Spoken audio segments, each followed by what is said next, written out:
Please take your seats. Good afternoon already. And now we're gonna play the game Find an Empty Seat, and when the game is over we will start working. Well, we're all adults here, and I understand that all of us have cell phones, and please make them silent. If you're not, working at stock exchanges, please, you won't need them the next hour and a half. Please turn your phones off, or just at least make them silent. You're not the only one who really might need to use it. We will be talking in Russian mostly, but we have here our colleagues that came from abroad, and for these purposes you have here simultaneous interpretation equipment. You also have this very unique equipment for voting. We have here red and green buttons, and we're gonna be voting 3 times, and before each voting we have to push the green button with the word yes on it, just to turn this equipment on, and then choose from 1, 2, and 3. If some of you wants to become the part of the history and, just bother us and, make this, if you want to say something, if you're against this thing, please do this right now.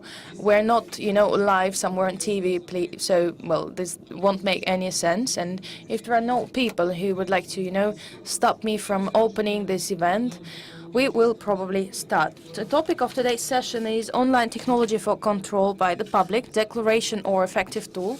I'm not going to say that I'm an expert in this sphere, because we have here plenty of experts. My only goal today is to moderate this discussion and to make it live and interesting. How am I going to do that? Every one of the speakers will be, making speeches. Before we're going to have a short, brief discussion, and after all the speeches, we will have an opportunity for Q&A. I see no objections, then we decide on that, and let me now introduce the speakers, the experts. We will start with our foreign guest. I would like to introduce to you Teresa Pardo, Director of the Center for Technology in Government, University of Albany, United States of America. Well, of course, Anastasia Vladimirovna Rakova, Deputy Mayor, Chief of Staff to the Mayor and Moscow government. Alexander Viktorovich Moore, the Head of Administration of Two Men. Imagine, I wonder why Two Men is here in Moscow. Guess why Two Men is here. Yes, we do remember where we came from. Ivan Gromov, the Chairman of the Committee of IT Development and Telecommunications of St. Petersburg. Well, there is no need to, explain why St. Petersburg is now here in Moscow. It's obvious, and, well, I don't need to explain that. And it's written here, Elena Andreeva, and this is true. And Elena Andreeva is a head of the service, the destiny of which we're not really sure about. So you're working on sanitary situations. So we still love you, whatever people might say. So let us try to vote. First, the question is public control necessary for transparency on the part of the authorities? I will try to explain this question because it seems too easy, If you believe that this is a useful tool, if you believe that public control indeed influences somehow the transparency of the authorities, please push the yes button. I mean the button with figure 1. If you believe that this is just an illusion or something that does not really exist, please push the button 2. And we start the voting process.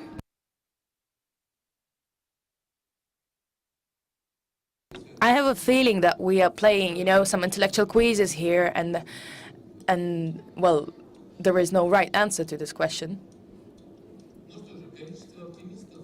So I am a little bit afraid of the number of optimists here. I'm really scared with understanding that there are so many optimists, because every time I see so many optimistic people, I start thinking they're, paid money from the organizers of the project that they are voting for. Well, let me first give the floor to our guest from the United States of America, Dr. Teresa Pardo. She will be standing up. She will be standing. She told her, please applause. For some reason, you didn't applause when I was introducing her. Please support Teresa and. Если хотите, как всегда, женщины спорят с мужчинами, поэтому Well, as usual, women do not agree with men, so she changed her opinion and decided to be seated. There we go. Great. Well, thank you very much to our gracious host, and thank you very much to all of you for the opportunity to come here to Moscow to be part of the Moscow Urban Forum. I thank you very much to the Deputy Mayor for giving me the podium next to her and to this esteemed collection of experts. My presentation this morning is going to talk, as we said, about the topic of holding government accountable, what does it take? What are the capabilities that are necessary? And so before I get started on that conversation, I want to tell you a little bit about the organization that I come from so that you have a sense of the frame of reference or the perspective that my colleagues and I bring to this topic. So with that, I will tell you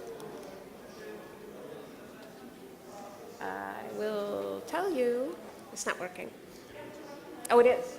There we go. well, at Russia you have to know the magic word. Right, well. It's like, you do work, and then it starts working immediately. Okay, excellent. So keep reminding me. Right? So just very briefly, the center that I am the director of is 20 years old. We were created by the governor of the state of New York in 1994 to pay attention to the practical problems of service delivery being faced by or addressed by the state of New York. We were doing that in a relatively unique way. And over time, over those 20 years, the perspective of the center, the tools and techniques that we've created have been applied now much further than the state of New York and across the world.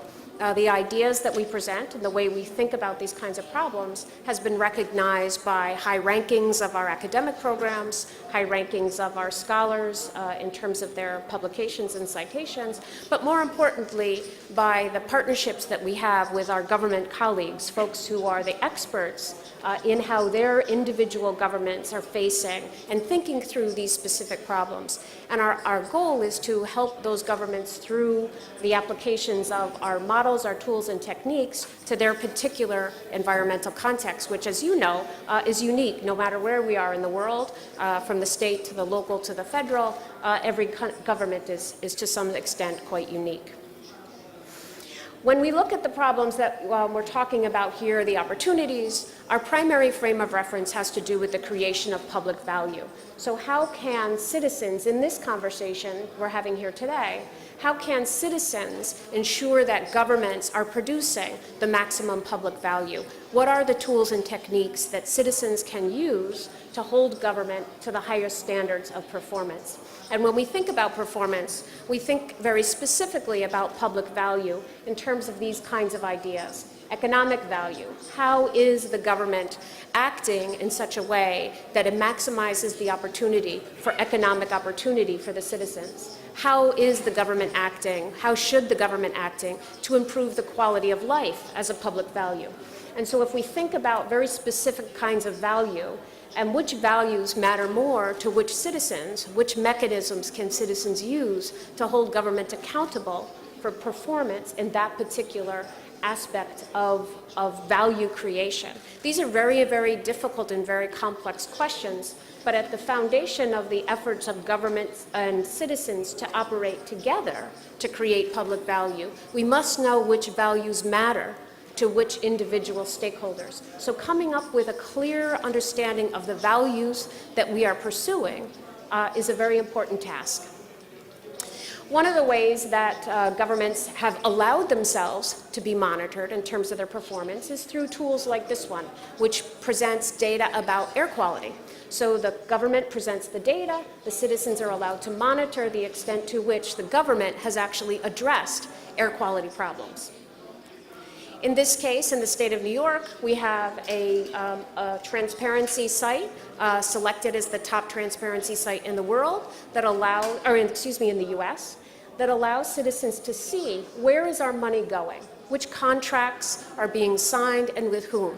And so these are very important efforts that governments are making to make sure there's opportunity for citizens to hold them accountable. In the city of New York, we also have the opportunity as citizens to hold the government accountable through the government's release of this kind of data. We're able to understand who's making which requests for which kind of services, what are the patterns of response, what are the patterns of requests over time throughout a day. This kind of detailed data is becoming very, very critical to the efforts of citizens to hold government accountable, to monitor their performance. But other actors are also very important in this process, and it's the external actors, civil society organizations, who use government data to monitor things like influence. How are corporations funding campaigns, and then how will those individual elected officials respond to the interests of those funders?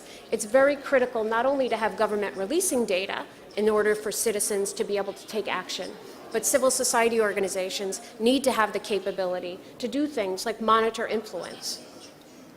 The challenge that we face often is that there are different roles and responsibilities.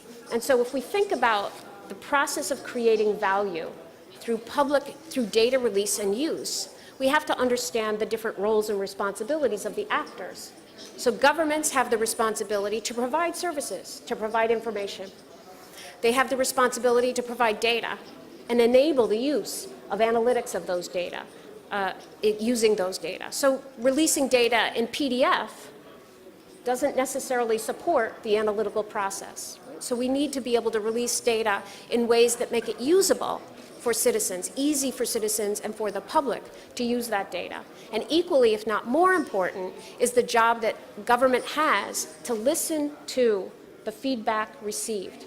And if without that mechanism in place, without the ability, the policies and procedures to respond to feedback, essentially the rest of it is irrelevant.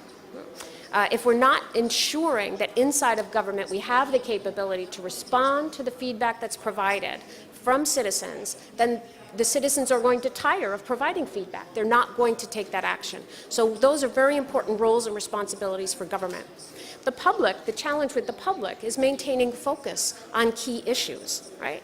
Consuming those services, consuming that data, understanding the data so that they can, in fact, take action. And so when we think about their responsibility of citizens to be vigilant, to hold government accountable, we have to understand the reality of the lives of the citizens and how can government make it easier for citizens to, in fact, hold government accountable.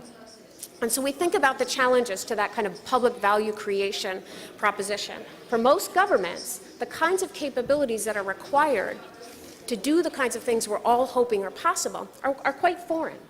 These responsibilities compete with other priority programs. They compete often with the actual delivery of the services that we now want those governments to be able to provide ways for citizens to monitor. And so the challenges that are both on the government and on the citizen side, and both have responsibilities to pay attention to this capability question, the capability of government to provide access to data and to actually use feedback, the capability of the public to actually engage with that data to hold government accountable. In most of the world, we find this to be a classic and very relevant cartoon. Right?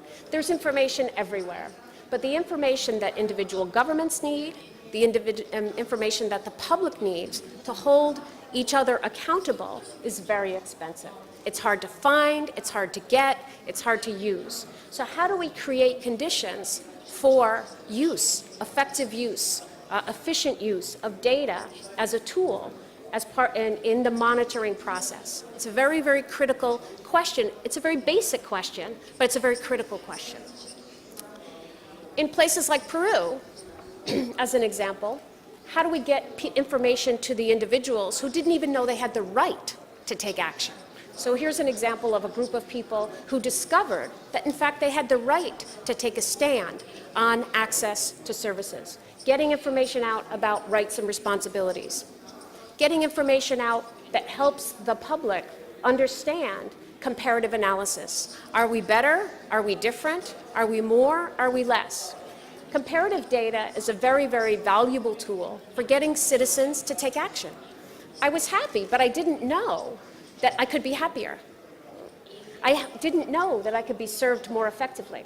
So once I have access to comparative data, I have a new way potentially of thinking about the world I live in.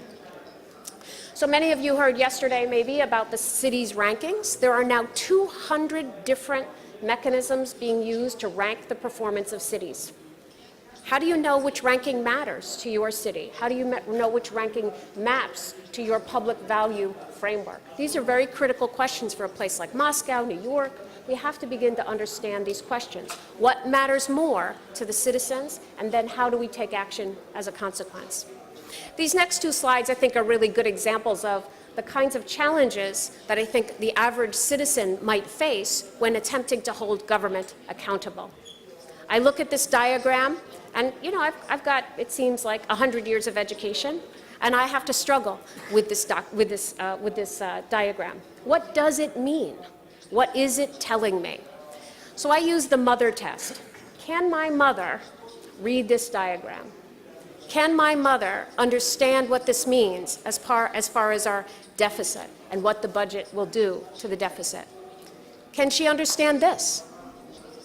Can my father, can my sister, can I translate what's being the message that's underlying this diagram? If I can't, as an average citizen, then how will the citizen be capable of holding government accountable? And so as we think about accountability, we have to think about data access and use by the public. Lots of places around the world are trying to pay attention to this issue. This is one initiative that is actually bringing citizens together and training them to use data. How can citizens create the capability to use evidence-based decision-making? This is a very important question. So it's not just the provision of data by government, it's also the capability of the public to actually understand that data and use it to develop a strategy for holding government accountable. So it's a double-edged sword. We need to think not only about the data, but what we do with it. There are other tools and techniques, data journalism handbooks. How can journalists become more effective at using data to hold government accountable? And finally, the question that I would leave for the group is how can capability development create more pressure for accountability? I think this is a critical question for everyone to consider. Government as the service provider, we have lots of that going on. But we need more capability for the public to serve as the monitor of that government service delivery activity. So thank you very much, and I look forward to talking with you about this question. Thank you. Thank you. And if there are any questions from Anastasia. And thank you so much for this informative talk. I just want to specify what products, what solutions in New York you personally consider the best, and what experience can be multiplied and brought to other regions, and you can recommend to us too. One of them is the Mayor's Office of Data Analytics, which is created by Mayor Bloomberg and now has been kept alive by the new mayor, Mayor de Blasio. And this office is very specifically responsible for analyzing the data that the city is collecting and releasing that data to the public in a way that ensures, or I should say maximizes, the likelihood that the data is usable by the citizen. And so you saw the diagrams where the service request data is tracked and released. Any individual can go to that website and understand exactly what's happening, not even at the whole city level, but actually right down to their neighborhood. They can understand the status of every single service request that has been issued by a citizen, by a business to that neighborhood, and the status of the city's response. I think that's an absolutely marvelous example. The second example that I would show is the budget transparency, and I know that Moscow and Russia have spent a lot of time looking at budget transparency activities, and I think those are very critical. People want to know, how is my money being spent, and how am I being served? And I think these are two very critical questions. What's the status of the services that I am personally interested in? And what is the larger set of questions related to how my money, my tax dollars are being used? So I think these are two very critical preliminary programs that any city should pay attention to. Еще вопросы есть? Any other questions, please? Если есть, спрашивайте. Если нет, я спрошу. If there are questions, don't hesitate to ask them. And I also have a question. Где эта система была внедрена?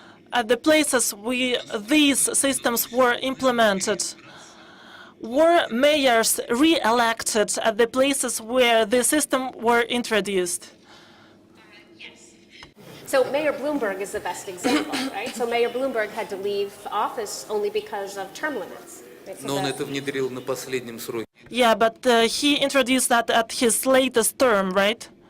No, the New York City 311 program is actually over 10 years old, right? And what he did with that program is he really escalated the program to have this very, very public-facing identity. So has a mayor been reelected or not reelected is the question after introducing these systems? I would say across the country of the U.S., no.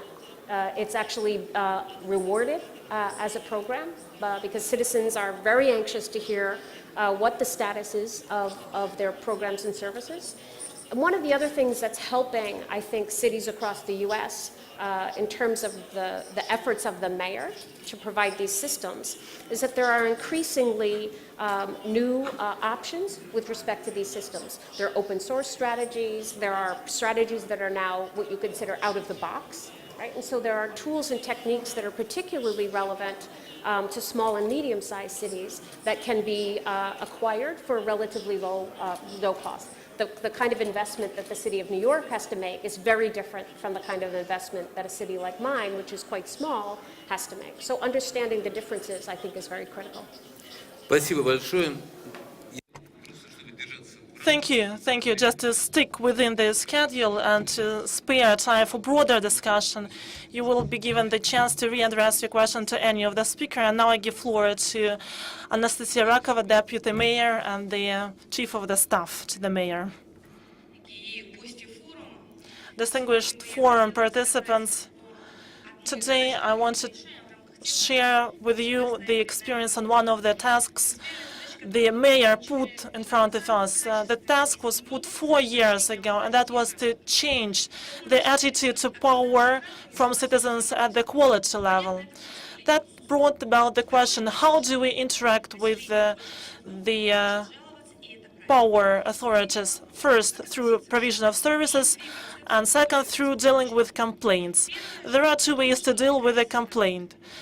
There is the attitude that complaint is something that disturbs us from our work. People don't understand what's the problem, what's the issue here, and they try to ignore the complaint. The second approach, a complaint can be taken as the element of free of charge monitoring. Everybody wants the city to be clean, to be tidy, but we cannot control every single corner of the city. It's just impossible. But through complaints, we get interested stakeholders, those interested in solution of the problems most of all, and we chose this very approach. That's why we developed civil monitoring in our city. In 2011, we were the first to initiate the system. Currently, 23 regions in the Russian Federation are using it. Based upon our experience, I want to break very widespread mold. You start at one single window and that's it. No, that's not true. You cannot ever be limited by a single window. You should, based upon 7 pillars. The first is transparency and publicity.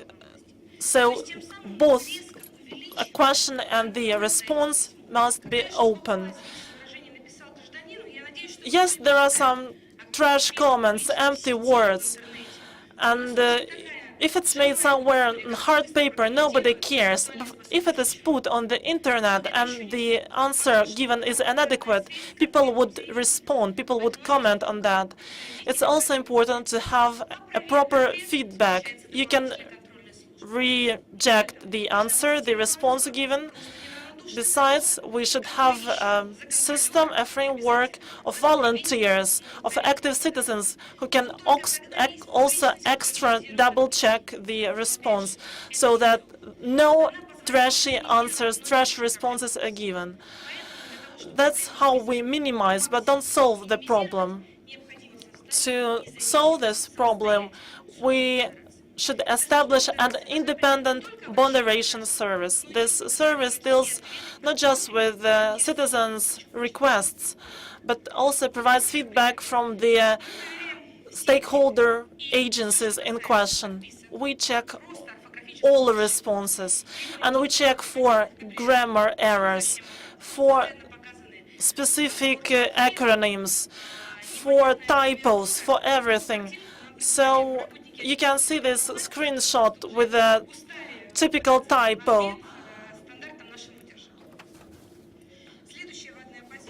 The next important question: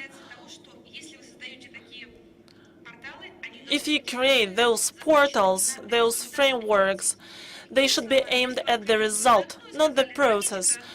Imagine you open a single window saying, "Dear citizens, write whatever you like, complain on whatever you want." Then it's gonna turn into just a series of complaints. It will never ever bring about any results we need. So we believe it's important to monitor, to control and standardize all the requests. We have a clear ranking of all the requests, and that's how we tie them to the relevant agency. Currently, we have 24 relevant stakeholders and 150 topics. Next important issue, single window. What did we have before? Citizen moved between different agencies trying to complain, trying to be heard. Citizen doesn't care who is responsible for the solution of this problem, be it a federal or a local agency. So a single window principle is important so that citizens have a single place to place their complaints. Regardless of the fact that there are many issues related to migration, sanitary condition of products, we came to the federal level, to the national level, and I thank here our colleagues from the Federation that they started to join this process and they deal with complaints on time and effectively. Going more than that, we have a lot of private companies involved, and there are more than 370 private companies involved in the process on the similar terms with a similar level of openness and effectiveness. Next, our citizens must understand, must be aware of the actual condition and of how it should be in reality or in perfect world. Many citizens fail to understand what is a standard and what is a deviation of the standard. So we share all the information about the responsibility, the terms, the quality of services provided, and besides, the standard of provision, the perfect provision of the services. I give you the examples. We put tiles on pavements, and there are certain standards to put the tiles on the pavement. And we provided the standards online on the site, so citizens can compare the actual works with the standard. For example, you can check whether this type of outdoor advertising is allowed in the city or not. Next, it's important to make the responsibility, liability inevitable. Impunity is a major threat, because if people feel that they have impunity, the quality of work suffers. So there should be no impunity whatsoever, especially when it comes to the processing of citizens' requests. For us, it's important to give a systemic feedback to all the requests. What do we have in practice? Once a month, we have a public conference with mayor officials where we deal with most common requests, and we have moderation services here, and we also have the media coverage, publicity there, and I'll tell you even more. Sometimes we even fire those who failed to respond to the complaint. We also have the system for automatic reporting, and unfortunately, sometimes we even have to fire people. We have fired 63 people. Sometimes these were really high-profile cases when officials try to use Photoshop to fake certain issues, to make up things that never existed.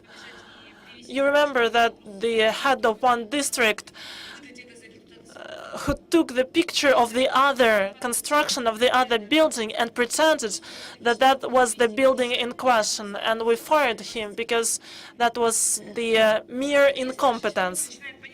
So gradually our officials start to understand that you cannot make up anything. So the transparency of all business processes is crucial. Moreover, the transparency must be constantly improved. Sometimes it takes time. It can take a month, 2 months, or even more. We're always analyzing and giving feedback. Sometimes we're indeed behind the terms, but that's not the failure. That's just the technical problem we'll be happy to deal with. We can tell that, you know, it's not our business. That's the problem of the company in question, but that's not how we work. We try to take careful, conscious approach to the requests. For example, there was a high-profile case about problems with the city lighting, and sometimes it took scores of months to solve these issues. We started to work on this issue and understand that many of the lighting equipment is simply not monitored by anybody. There is no service providers for these lighting systems. So we came up with this issue to the mayor office, and soon we took new procedures, and now the complaints are processed within 2 months only. So a complaint is not something negative. That's the incentive for us to improve on our own activities. Do you remember the day we started our internet site on unregistered objects in the yards? We've gathered many complaints, a huge vast of complaints. We dealt with all the municipalities, with all the districts.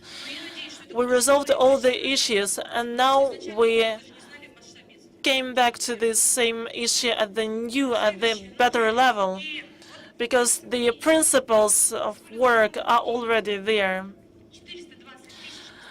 And these are our results. We have over 420 registered users, and that's a huge volume for this type of services. We have 7 million visitors, and 317 problems were solved. 84% of users of our portal trust the portal, trust the system, and we're not resting in peace. We're actively advertising our portal. You can see billboards all over the city, and the officials help us a lot in promoting the portal. That's the advertising. That's the small advertisement leaflet we took from one of the buildings, residential buildings, where officials promoted the service to improve on the work. Thank you so much. Thank you very much. Our country is a great nation indeed, and well, we deal with major, challenges, but we still are talking about smaller lamps, that don't work in the houses, in condominiums.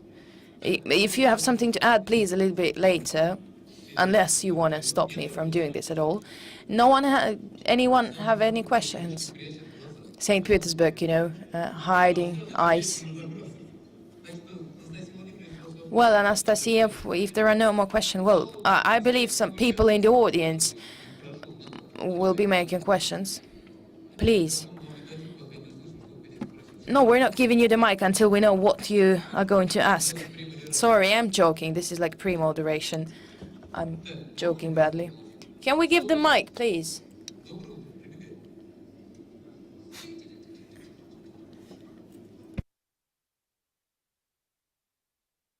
Don't worry, it's okay. You just haven't seen him.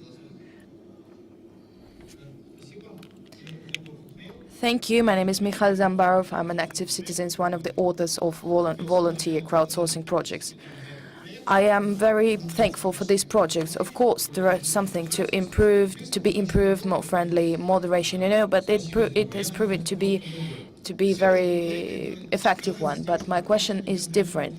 You were always talking about the citizens controlling the government, the power, but according to the law, the citizens have the responsibility to make their own, their own decisions that are related to the houses they live in. But the citizens, they just don't want to participate. Or might be that they want to do that, but they don't have the chance to do so. They don't have a place to meet. They don't have any basic infrastructure for decision making, and they can't really do that on the level of their house. Does really city authority think about creating some resource where the householders can really make some decisions? And we all know that if you want to influence something, there is no need to, together with all the people living in a building. You can just start some initiative on the website, and those who voted for, then, well, you deal with them. If those who voted against, those are not interested. Can I please, what's your question is? You mean that you want the mayor of Moscow, Mr. Sobyanin, to ask the opinion of people living in your house? Or you want the authority to create a structure for you? No, I want the infrastructure to be created that will allow people to make some decisions with some minor expenses. And these are the choices of managing company. I'm talking about the decisions related to, the household. This is a very good question. We really, you're right. Our people in the households are not really involved. They don't really care, and because they don't really have a place to meet, for example. They don't have any platform to use. And obviously, if we have the platform, that will be much easier. But it's not really a legislative issue. There are some criteria. When there is no problem in that. When the meeting is adjourned, for example, the results of the voting can be analyzed. But let's just analyze where we need to create it, and we're really willing to create these new services where it is needed, but it's not effective to do it everywhere. I wasn't ironic. I'm sorry if you thought so. Quite often people at the places create some infrastructures that are easier to take upon by the city authorities. Probably, I thought you might be having some development. Sorry, just a couple of questions. Good afternoon, my name is Simonov Sergei. I'm a volunteer of Moscow. Yes, these are people that I'm meeting every day. Just last week, I went to the management office, and they don't know how to work with the portal. We, as volunteers, we are ready to go there and to teach them how to use the portal. People at the households, they don't know what to do with this portal. When they receive a complaint, they like with scary eyes, they start running around. Well, it's a good thing that they're running because they didn't care before. So, is there any teaching mechanisms? There is quite a strict mechanism. Tell me, where is this household that doesn't know how to use this tool? Can you give us the direction, right? Vladimir Goverdovsky here. He's the head of one of the districts. He will tell us how he teaches his household managers. You know, you told us that the managers of the household doesn't know how to work with the portal. I'm the prefect for Northwestern District. It's about 1 million population, if to be more precise, 957,000 people living in a big number of households. And I had about 30,000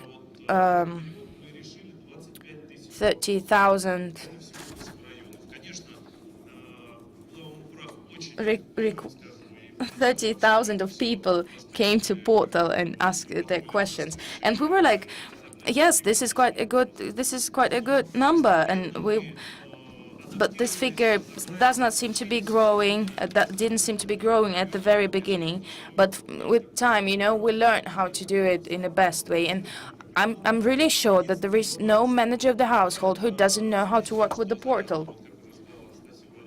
But as Anastasia Vladimirovna told already, some federal structures sometimes are really tight with the household. And, well, I mean, the issue is deeper, and there are some internal questions of how do we cooperate with other administrative structures. But how to work with the portal and how to reply, we know that.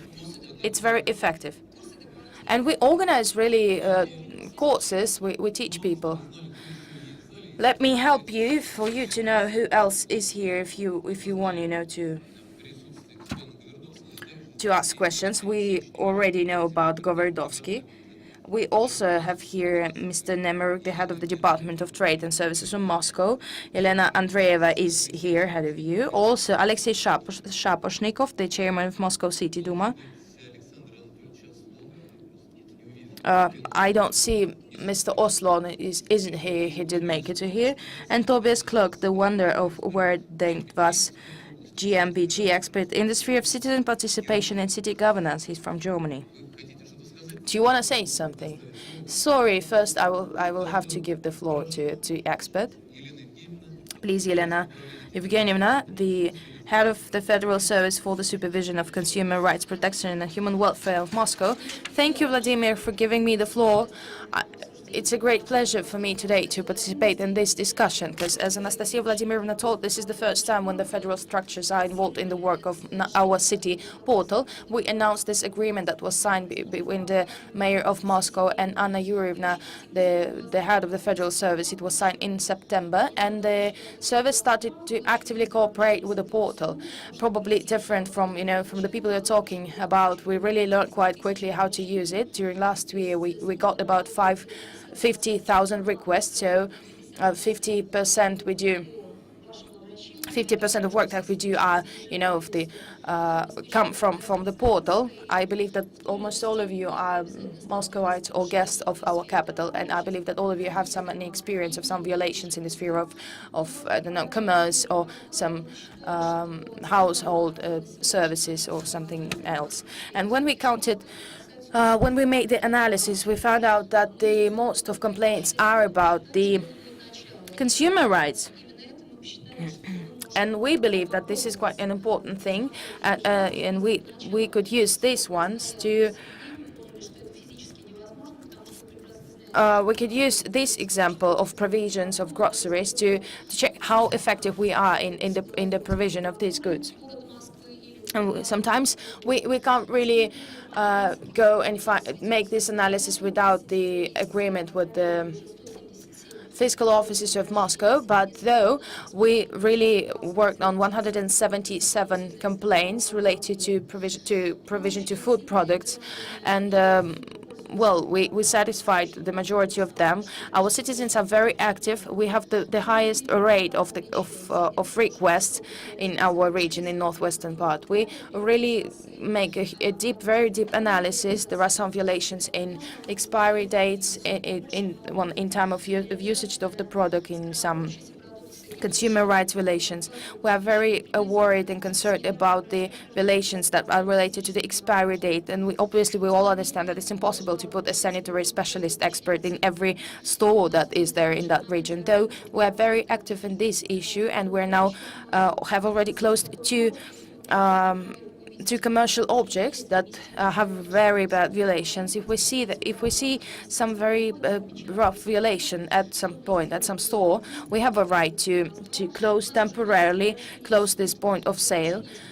We have 122 suits really filed to submitted to the court that are related to to the violation of some conservation of dairy products, for example, because really people paying for their products, they have this right to buy the fresh product, and this is the responsibility of the stores. And if this right is violated, if it's taken from them, we go to the court directly. This is the violation of technical regulations, and the article of our code says that this is the violation. So the owner of the point of sale has to really evaluate the risks that he's working with. But still, there are a lot of risks and there are a lot of violations. We have this interactive map created. The first place is occupied by the town by the store Perik Rostok. Then we have Magnolia, Dixie, with southern objects. These are network stores which now have an opinion that it's easier for them to violate and pay the fines than to do something else. And I believe that these are included into their business risks. This is easier for them than to stick to the rules. And for now, we have a possibility to evaluate on our city portal the situation. We can evaluate the situation right there. The complaints that we get not once but repeatedly, we pay special attention, and we will make them pay fines. And sometimes these fines are quite big, and we confiscate their goods that they're selling, and we give them actually the chance to think, to choose what is better, to make their trade and make their business without any violations within the expiry dates, but to pay these very huge fines and to face with the sanctions. The second part of our work is about the time of realization of the products that, besides this time of realization, our second part of work concerns sanitary norms, and not always the sanitary requirements are met. And still, sometimes it takes some time to work with that complaint. And sometimes during that time, the owners of the store, they understand well that there was a complaint, and they somehow took away the trash, for example, and when we come back, everything is okay. So there is quite difficult, to solve these issues. And sometimes it's quite difficult to understand what's the legal name of the store, for example, not the name that's there on the street written. And this is people, this is very, very tricky, and people owning those stores are very intelligent, and they make it especially complicated for us and it takes a lot of time for us to go, through all this bureaucracy and paperwork and complexity to fill, the complaint forms. Also, we believe that it's very important that people are now very active in addressing us. Usually, in the past, for example, people were coming to us or writing us paper letters, and we could, go and close the store or close the point of sale, and it was taking us a really lot of time, and we were making huge damage to the business. But this is their choice, because we're not inventing this. Believe me, when we come there to check what is happening there, these violations are so obvious. These are so on the surface that you don't really need to be an expert to see those violations. You don't need some special knowledge to understand that these violations are there. But for now, the essence of the website is as follows. Every citizen of Moscow or any other place can go there and find some help in the problem solving, you know, and they can find about the information about what the service did to help, you know, get rid of that violation, to help solve some problems, what Rospotrebnadzor did, what our service did. So our answers are read through, and luckily we never had any complaints about, you know, bad replies. We don't have any. It's very, you know, always written in a very correct way. But I believe this is very important when the citizens can go to the portal and see the reaction of the service and see how do we react to other complaints of other citizens. We had 48 requests during the test regime of the portal. At the very beginning of September, we didn't go to the stores yet, we didn't go there, and unfortunately we physically cannot help them at that period of time. And we had about 40 requests which were not really satisfied because they were not true, simply. And, well, the rest of them, the big number of them, we satisfied and we worked them out. And we hope that we will make the sphere of our work wider. Probably this will be not only commercial sphere, not only stores, but also, you know, public eateries or something, places to eat. And probably we will create some inspection for quality. That some kind of this inspection already exists in Moscow, and we believe that we hope we'll start to work with them, because we already have the mechanism that give us an opportunity to work in a very effective way. How many people work in your service? Now, our service is packed with about 78% of people. So we are provided with 78% of staff, and we have, which means about 700 people. Well, those people are freelancers. You know, we work on days off, we work on Saturdays, we work during the night. It depends on Moscow situation. The average salary is quite low, but the mayor of Moscow supports us, and it's about 40,000 rubles. Is there any service that checks how much money is there any service that controls the bribery thing, you know? Because the salaries are really low, but these people that go to the points of sale, they have quite a huge influence. They have a very tough job. Who are those people who are doing that? The heroes. Where do they take this motivation?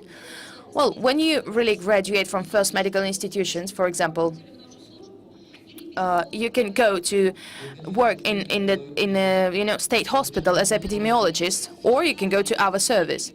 These are usual people. They have families, but they understand that there is nobody else to do that in the city.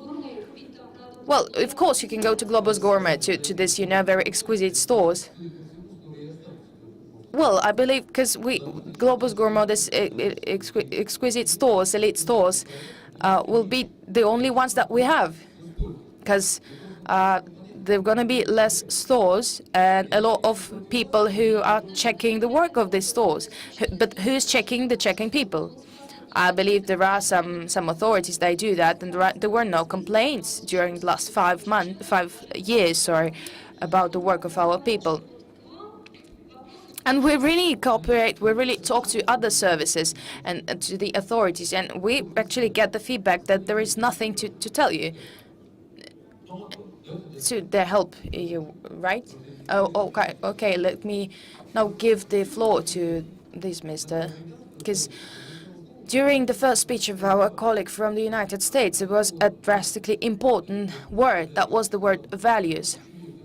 That was the word about why are we doing this? This is the most important value question. Why are we doing this? Who is in the core of this problem solving? How to, you know, make people scary? We know a lot of that. You know, we have a 70 years history of making people afraid. But what shall we do within this crisis situation when it's harder and harder for people and businesses to survive? Well, these 70 years, we had this, the first part of that was a different, you know, scariness, and now we're kind of experts in making people scary. So Teresa was saying about making the information public and available. They're doing this mother test, you know, and I was really even wondering how do they analyze the websites? And I wonder what is the share of the websites that really satisfy your requirements of mother test. For example, the Singapore air analysis. I don't know if we live in Singapore, whether we will really be interested in this air pollution issue. But this very the other information of the expenses that, for example, some of the governments spend to develop democracy somewhere in Ukraine, for example. How this is more precious, valuable information for us. But the question is how do you decide which information is more important and less important for people? Our portal was, our experience was quite one of the first ones, and we're not talking about informing people about what is happening there and where does the budget money go. It's not only about that. This already an instrument of understanding how to behave, and it's not about making people scary about X5 Retail Group or Globus Gourmet or anybody else. It's not about making them scared of us. It's about trying to find some management tool. It's not really state officials, even those who have this 40 grand salary, they can't always work out with the whole amount, the whole volume of workload. I believe that audience already knows that this is quite effective instrument, and you saw that through different portals, and we really got a lot of successes. I don't know New York experience, for example, but I visited some capitals and some cities during past years, and the colleagues of mine told me a lot about their experience, but I know that almost no one has the instrument like this. Just to add, originally when we evaluate the request, we also take risks into account. Yes, there are cases when people want to push hard in certain businesses and when businesses compete. We always have pictures to prove that indeed the expired date already expired and there is indeed a cockroach there. These pictures are all real because we have a moderation services to check and double-check the pictures to verify them. That's why we have only 2 complaints on average and not 500 something, because we evaluate the risks. Yes, I just also want to add that we verify all the complaints and we have many of them not verified. And of course, if it's not verified, there are no fines whatsoever. And we honestly say, frankly say that there are no reasons to fine them. And people are okay with that. Because we provide pictures, we provide proof that we did our job properly. Yes, please. Are there any business representatives? The volunteer of the portal, My City. First of all, thank you so much for your efforts. You removed the ugly Russian small garages, and now we have parking places here and also in Sochi, in the Olympic venues. And thank you so much for that.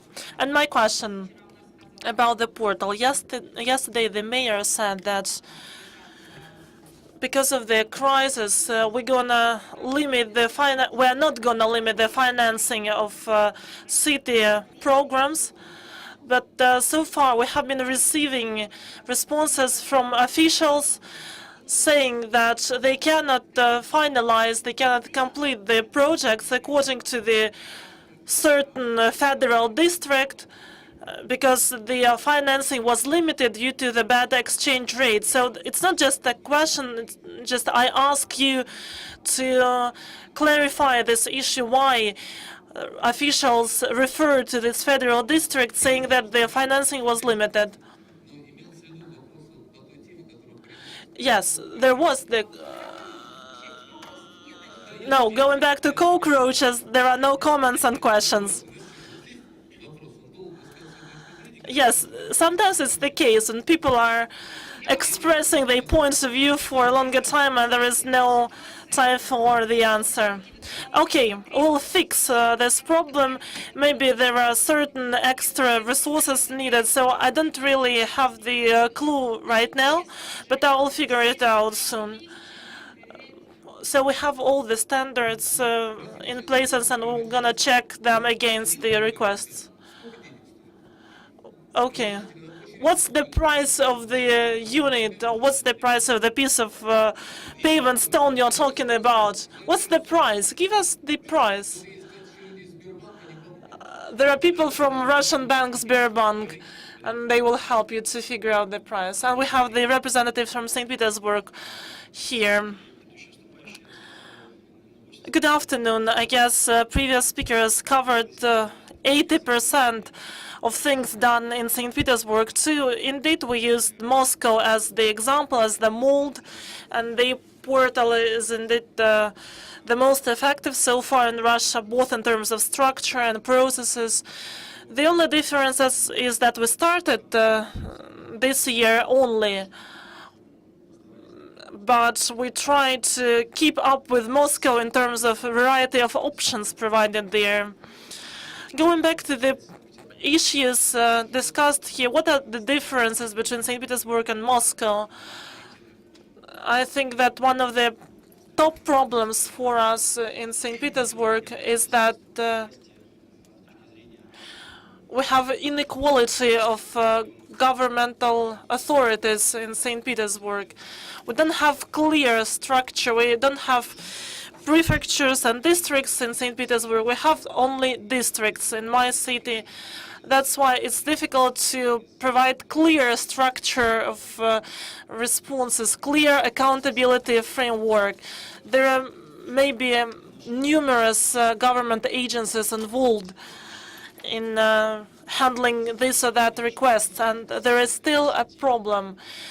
More than that, the existence of the portal revealed all the disadvantages of St. Petersburg systems compared to Moscow. The second biggest issue is that we have very clear messages from the citizens, but there are no technical means to solve these issues.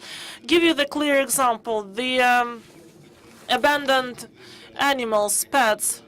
Give you the example. We have two households. Here they love dogs, there they hate dogs.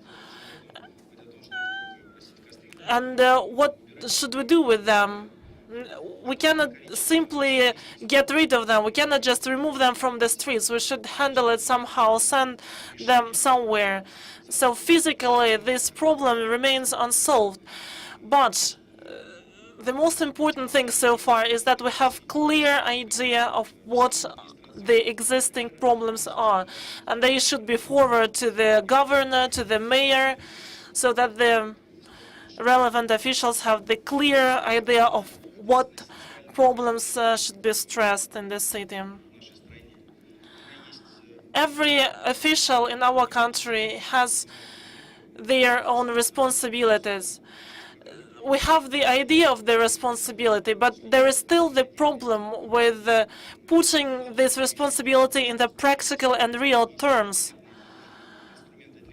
There are clear ways of how to make officials accountable, but if we consider practical aspects, terms, time periods, still there are problems with that. Our officials work not for their salaries, and many people fail to understand that.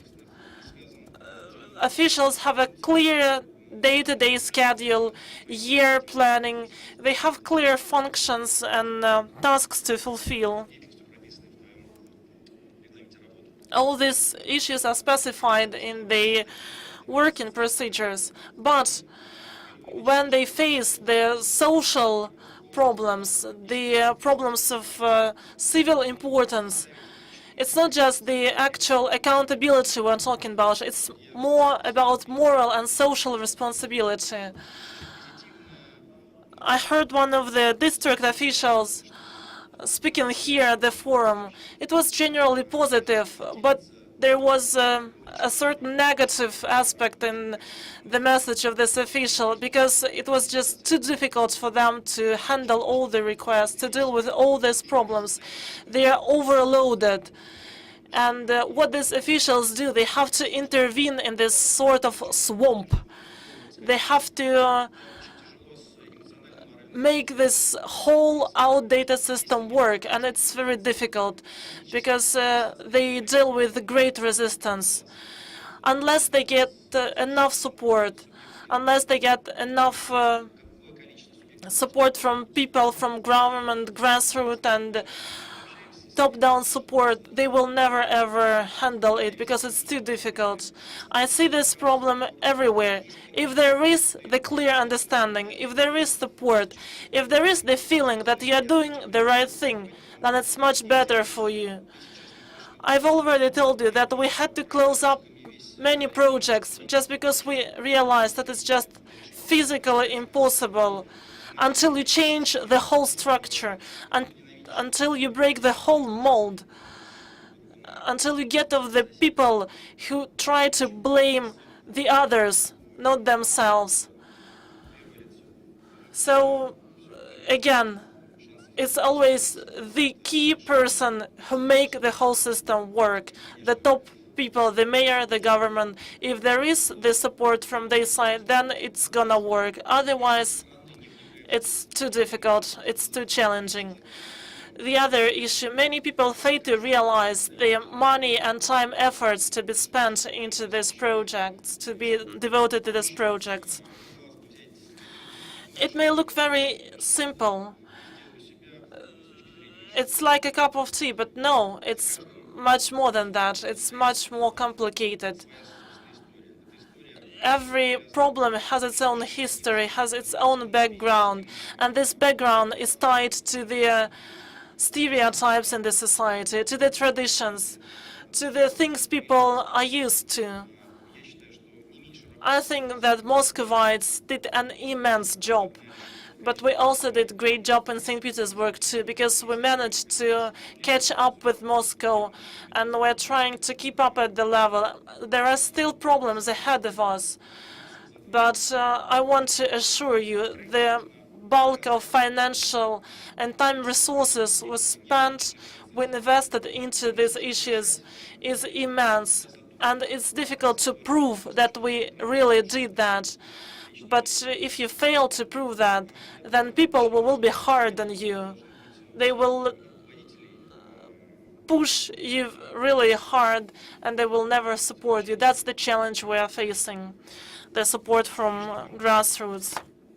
And finally, the external monitoring executed by citizens, to my belief, is the only way to provide effective and efficient control over any given agency. Without this monitoring, without this transparency, without this openness, we will never make any city comfortable for life. The sooner we grasp this idea, the sooner we understand that transparency is predominant, is paramount, no matter how much money we invest in it, without the clear vision, without the clear idea, without the ability to get your message across citizens, you will never succeed. We should have a clear monitoring system, not tied to this KPI that are usually made up, which are usually purely artificial. So if you cannot get your message across to real citizens, you will end up in a deadlock. That's it from my side, because my colleagues covered all other aspects. Thank you, Ivan. We see that you're really engaged, you're really committed to the issues. But you said that it requires a lot of financial resources. I disagree with you here totally, because we didn't assign any additional financing. We work only with the projects we had already started before. We have we had good financing of the district development. and we base our program upon this financing, and we deal with complaints based upon this financing.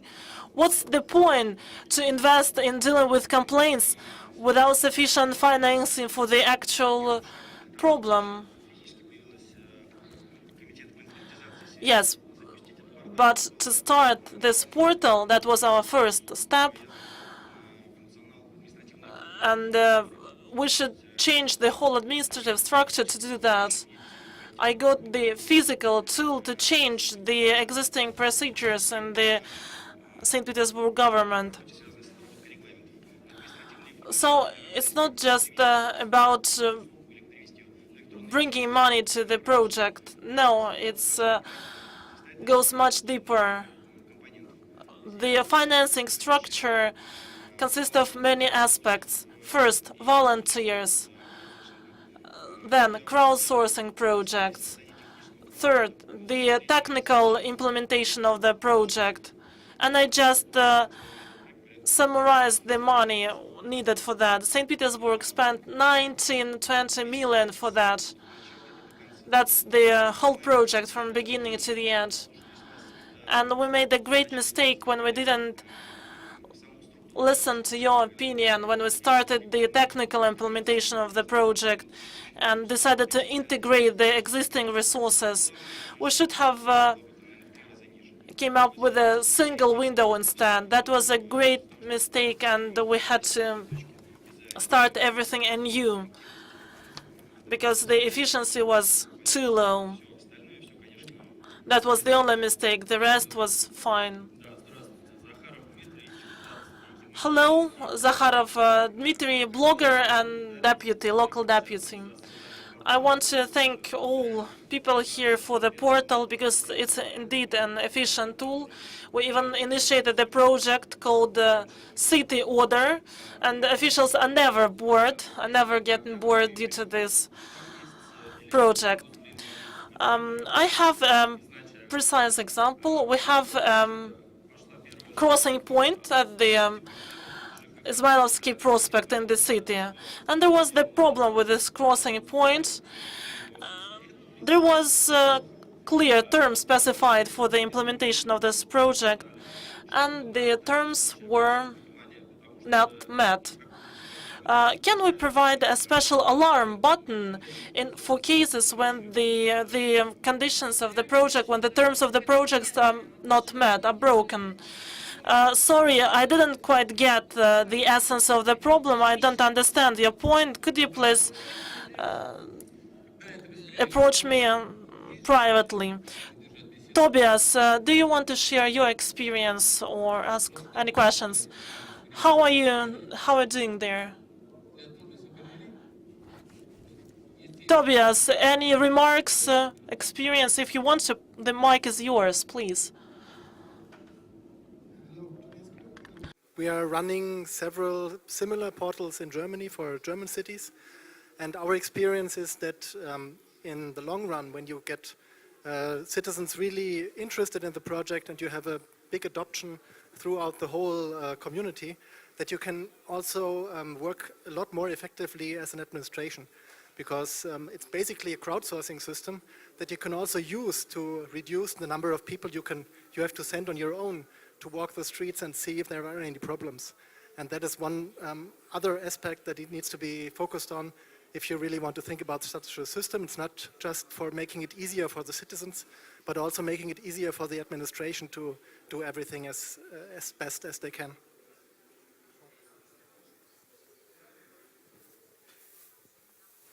Вопросы есть? Any questions? Any questions, remarks? Everybody's happy. That's good.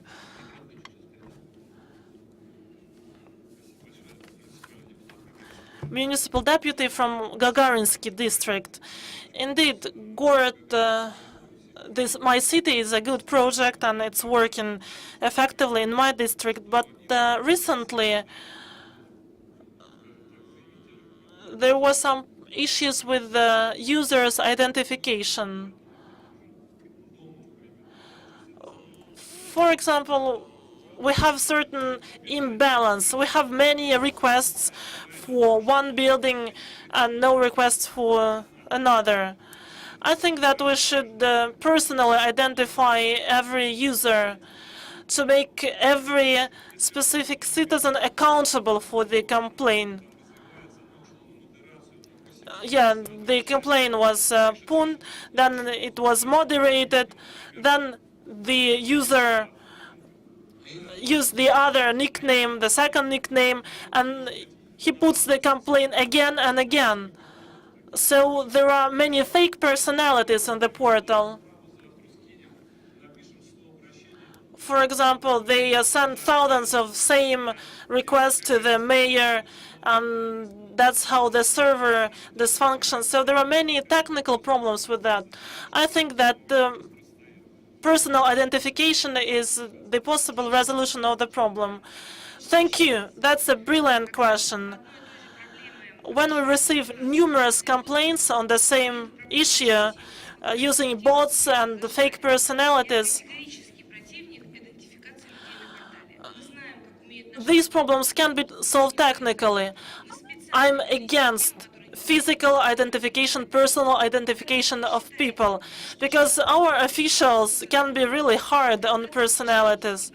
If you believe that this complaint is empty, it's not valid, then you can just communicate that to us and not blame the bots or fake personalities instead. You have right not to accept the complaint, not verify complaint. Bots are minimizing your work. You did a good job once, 100 bots and fake personalities are happy.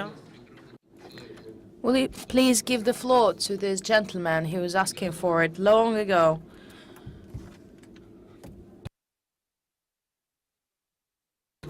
No, you can't take the mic. You came in the middle of the discussion. You didn't pay attention to what we're talking today.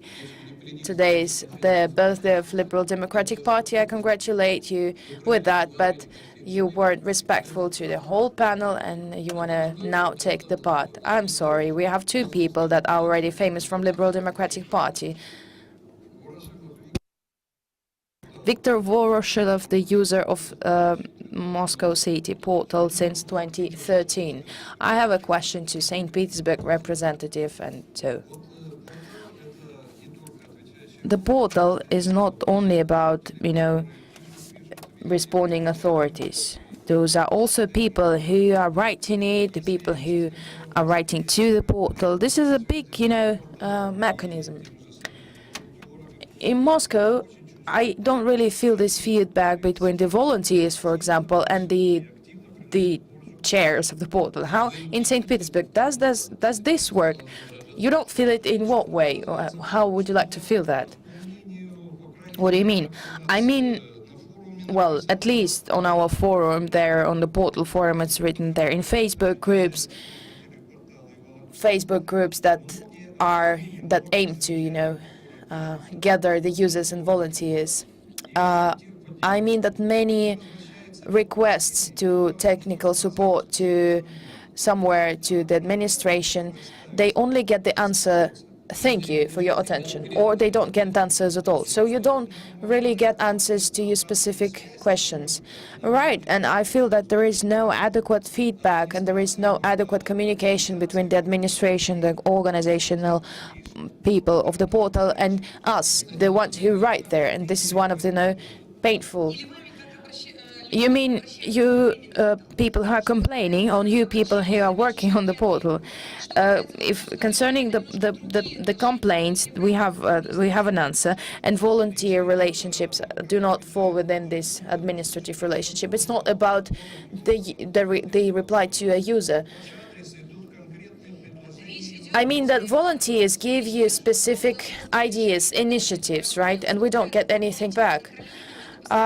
He's talking about this voluntary movement that's been there for 6 months only, and unfortunately we haven't developed these instruments of constant communication between us and volunteers who really contribute their initiatives. We haven't worked it out 100% yet. I'm sure that all of you are very active people and you all would like to be noticed and you would like to to be appreciated for your contributions. Yes, we are working on that. And the question was, does it work in St. Petersburg? And I have a small note about what Madam Vice Mayor just told. You're saying that monthly you talk with all the household managements. But why won't you let the users, the volunteers, to be there at those meetings? Why don't you do these meetings with us? It will make the whole process much easier. And for St. Petersburg, how do you do that? Do you work or you are retired? Are you retired or you're still working somewhere? Are you retired yet? I'm almost retired. Okay, I got it. Thank you. I'm always, admired of people who's saying to Vice Mayor, I'm a blogger, and I'm always asking myself, what does he live actually? Where does he get money? If you are really willing to spend your time for the monthly meeting, well, I wonder where do you take this time? Well, I'm just happy for you. I don't feel that this is a good thing. I will do, psychic tests before that, because, well, power is a good thing, but power as a light attracts a lot of different people, corrupted people, mentally ill people. And I don't know, I'm not provoking you. I really state the facts. Any power attracts ideologies, corrupted people. I'm sorry. We could talk together later. I don't know you, and I can't mean you, I am happy if you're working well. No, I'm not being rude. I just want to say that the level of technologies today give us an opportunity to not be present physically, but use, Skype, video conferences, and it's not necessarily, you don't need to be there physically, because, any gathering of many people requires requires something, a place at least. If you feel that I'm being rude, this is a usual feeling for women. I'm sorry about you and about that. This is again pre-moderation. I'm sorry. So the question was to the representative of St. Petersburg. How does it work in St. Petersburg? I support and I agree with Anastasia 100%. We have a big number of requests that go through moderation, and they don't get it. They don't make it to the portal because they don't they don't fit the requirements, and unfortunately, it's about us not making enough categories of problems there. We're working on that. Ideologically, well, there are only some public platforms and public forums, the place for the conversation you're talking about. These are the places for some social surveys, and only after gathering there, we find some priorities about adding some new categories on the portal. In St. Petersburg, we had a project which was about a certain competitiveness between our St. Petersburg portal and the telephone number 004. The 004 is a hotline for people to complain. They've been doing it for 6 years already. And an analysis of this resource showed us that the lack of strict regulations turns out to create dozens of thousands of unnecessary complaints that don't make any sense. And well, I got the idea from that resource that we really get feedback from people that are complaining, on the categories that exist. We are using all the instruments that we have at hand to help people, and we are now creating more and more new categories of complaints. And well, it's all about St. Petersburg portal, because it exists to help people. Now we have to make the second round of voting. You will need 3 buttons here. We will show you the question. What control do you consider most effective? Please push the green button, yes, and then one of the 3 buttons with the figures 1, 2, and 3. The first, internal departmental. Second, external, departmental, and the last one, public.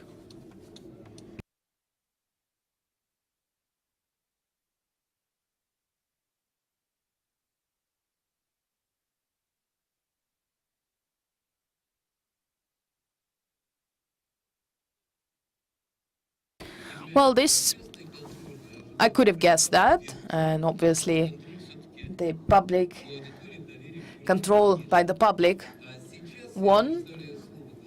And now I give the floor to Alexander Moore, head of the administration of Tumen. Good afternoon, dear friends.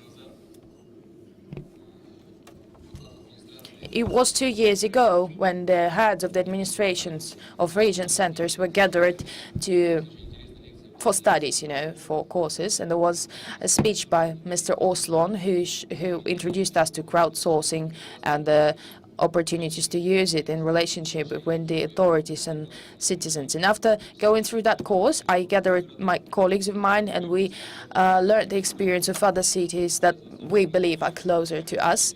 And we really used the experience of Moscow that seemed quite similar to us, and we decided to, avoid being in a hurry. And it's slow. We were slow, but we were successful. We created the portal Tumen, our home. Its first aim was to be informational portal. We decided to make public all the projects about improving the state of the territories, the reconstructional projects and capital reconstruction of households, and the reconstruction of the road system. So these are the most interesting for people. So you can get all the information about the projects that are ongoing in certain districts or anywhere in the town. You can find any information about the managing company of the household you're living in. You can find any information about the medical services, police services. We have all this information uploaded there. Engineering systems, sport systems, any public transportation networks, anything. So we can choose a specific house, for example, find out if there is an ongoing construction there, who's really responsible for that, what's the managing company, etc. And the second block is the public control. Step by step, we're introducing new categories. Now we have 10 of them. And these are, in my opinion, the most relevant for the citizens of our city. Probably, I've been listening to Anastasia Vladimirovna, and I believe that the biggest difference from Moscow is that we only open the categories for those issues that I can influence as the head of the administration of the city. So I personally know that I can do something about this. And I still doubt if we need to open categories that federal structures will be responsible for. Some categories that I won't be able to guarantee some success. I won't be able to tell people of my city that, yes, I will solve this problem in time. For us, the reglement thing is very important. We still have the reglement also of 8 days, and this quality and time issues are very important, and I just can't fail here. I'm responsible for this personally. Let me rephrase this phrase of Veni Vidi Vici. It's you come there, you click, and you improved something. I just changed it a little bit. You have to hear the statistics. And this is, well, a curious background. We, from the very beginning, we created an opportunity for the users to evaluate the work of the service. So you can evaluate the service in general and the solution of any, well, separate problem. And, well, I noticed that after someone puts a 3, so the bad mark, the next ones are always 5. And, well, I decided to put 1s and 2s for all the problems all that require solution. And the next day, all of the problems were solved. People were so afraid, of this bad image at the public space. They didn't even think of doing something. And, well,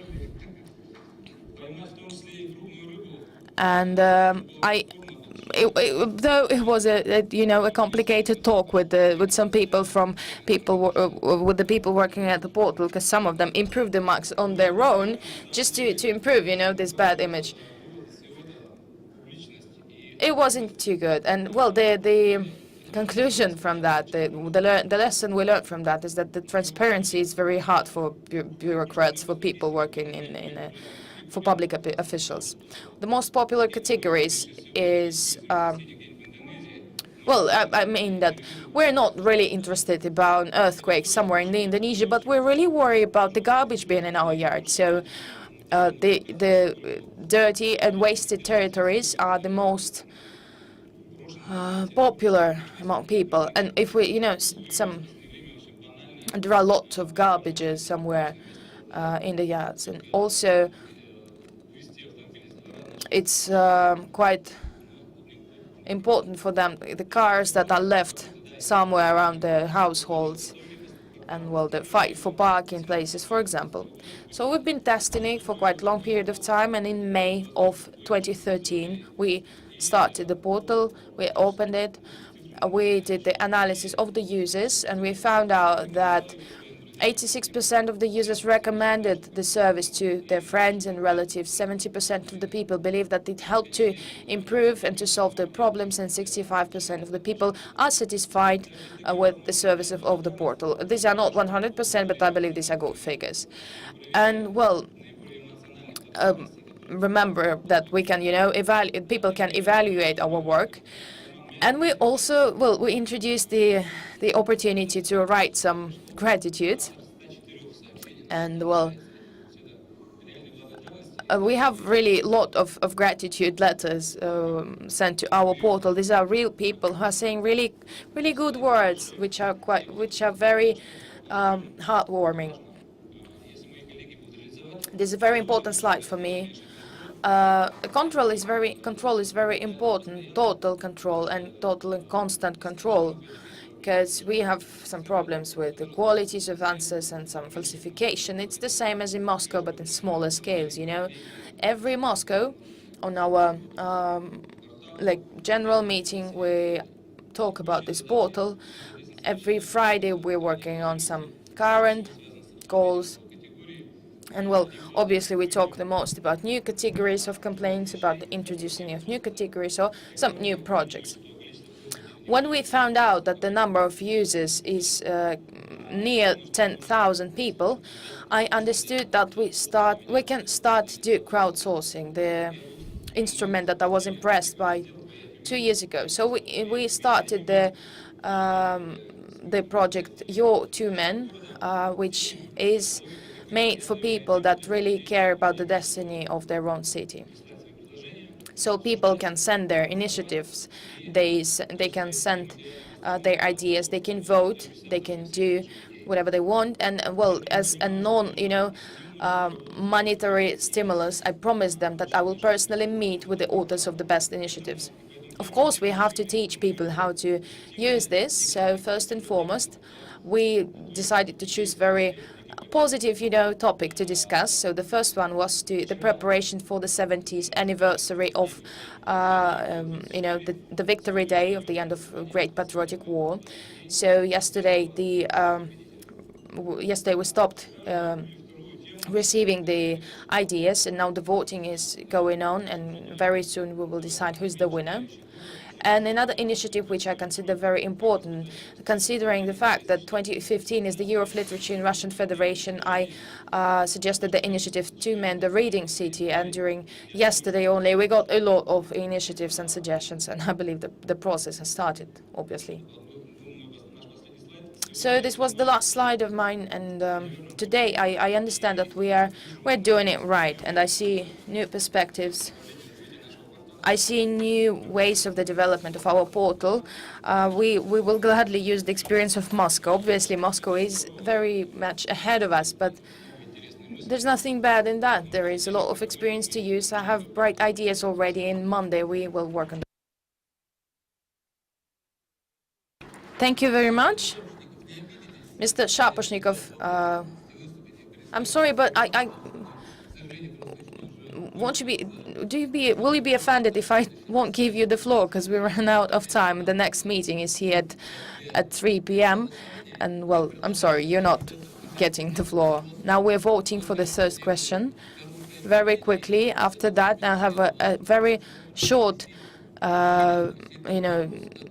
note to tell you, and after that, I will give the floor to Madam Rakova. So the question I would like you to vote for: do you consider online tools for public control effective? Yes or no? For 1 and 2. Ну и пока вы смотрите за тем, как идет голосование, And meanwhile, you are watching at the voting, I just remind you that Madam Pardo is going to make a lecture today at 10 to 9 p.m. and it's a wonderful lecture. Please be here at the Hall F today evening. So it's obvious the result of the voting. Please, Anastasia, the floor is yours.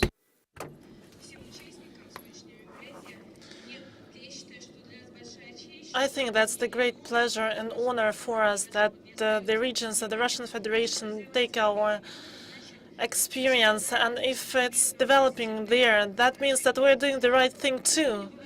That's the positive manifestation of our expertise.